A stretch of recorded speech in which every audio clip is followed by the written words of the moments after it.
نحمده ونصلي على رسوله الكريم اما بعد بسم الله الرحمن الرحيم عن انس قال كان احب الثياب الى النبي صلى الله عليه وسلم ان يلبسها الحبرا متفق عليه۔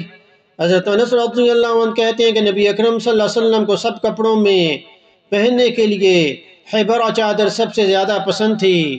بخاری و مسلم میں اس کو روایت کیا گیا ہے۔ تو یہ یمن میں بننے والی ایک خاص قسم کی منقش چادر ہوتی تھی۔ نبی اکرم صلی اللہ علیہ وسلم کو اس کی مضبوطی کی وجہ سے، سوتی دھاگے کی وجہ سے یہ محبوب تھی، اور اس میں بعض میں سرخ اور بعض میں سبز دھاریاں ہوتی تھیں۔ تو نبی اکرم صلی اللہ علیہ وسلم کو اوڑھنے والی چادروں کے انواع میں یمنی چادر اور پہننے والی اشیاء میں قمیص آپ کو پسند تھی۔ اللہ پاک سنت پر عمل کرنے کی توفیق عطا فرمائیں، اطاعت رسول کرنے کی توفیق عطا فرمائیں۔ محمد صلی اللہ علیہ وسلم کی محبت دین حق کی شرط اول ہے، اسی میں ہو خامی تو سب کچھ نامکمل ہے۔ حدیث سننے کے بعد اسے شیئر بھی کریں تاکہ یہ آپ کے صدقہ جاریہ بن جائے۔ وما علینا الا البلاغ المبین۔